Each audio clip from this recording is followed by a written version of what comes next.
Tips for frequent flyers. Hi everyone, my name is Milos, SAP Logistics Solution Architect for Fortress, and today I'm in Schiphol, the airport of Amsterdam in the Netherlands.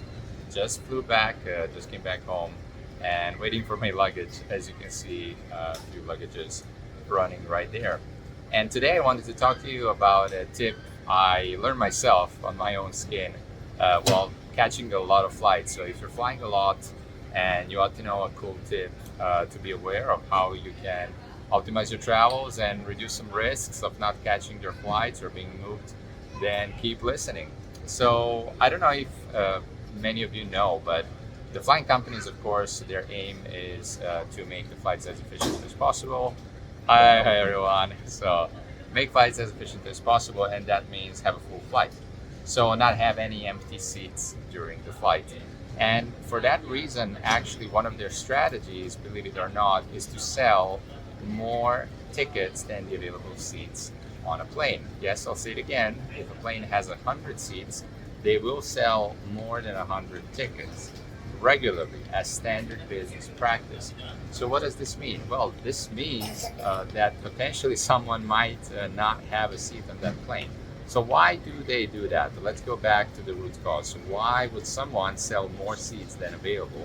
Well, the reality is that statistically speaking, regularly there's people not showing up for the flight, not checking in, or maybe having to move the flight. So of course, in order to try have still a full flight or as much as possible full flight, the air companies will sell more tickets than available seats. And based on the statistics, they are aiming to have very good chances of having an almost, if not full flight. So what happens then is that you might end up, if it happened to you, you might end up basically after checking in, realizing that you don't have a seat assigned. So that's the bad sign. If you don't have a seat assigned as you're checking in, that means that likely all the seats have been assigned. So you're the person that doesn't have a seat and that potentially will not be able to fly, will have to take the next flight or find a different solution. All right. So what can you do to avoid that, and what happens next? Well, let's talk what happens next, and then we'll talk about what can you do to avoid that or to minimize that risk. What happens next is that you will go to the check-in counter. They will tell you, well, it seems like there's a lack of seats. You can still try go to the gate and hope that there will be a seat free. What they're literally telling you is that someone who checked in maybe won't show up, and therefore there will still be a seat available for you to sit down and enjoy your flight. All right. Of course, if you book your seat, that's one trick. If you pay extra and book your seat, then it basically your seat is already assigned, and it is unlikely that you will not be able to fly. All right. And by the way, this happens very rarely. It happened to me only a few times, and I fly really a lot. So it's a rare occasion that something like this happens.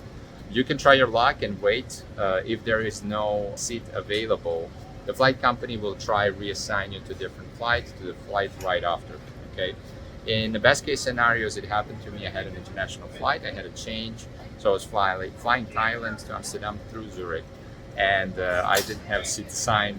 I went to the check-in counter, and they told me, "Oh, you're flying to Amsterdam. No problem. We have a direct flight from another air company that is flying direct Bangkok to Amsterdam. So actually you're going to arrive early and you won't have to change in Zurich." And I was like, amazing.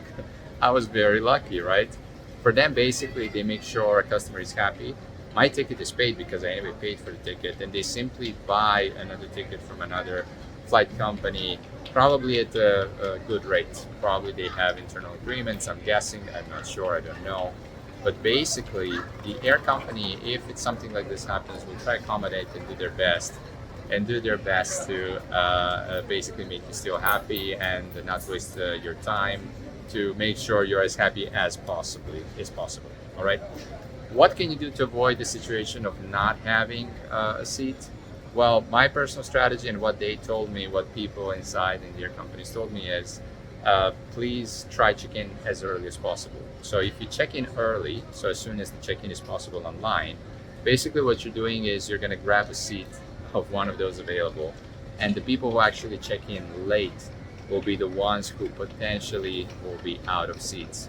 So the trick here and the advice is, one, if you have the money and you want to stay safe, of course you can book a specific seat and pay a little bit extra. Or option B, make sure you check in as soon as the check-in opens up, so you make sure your seat is assigned.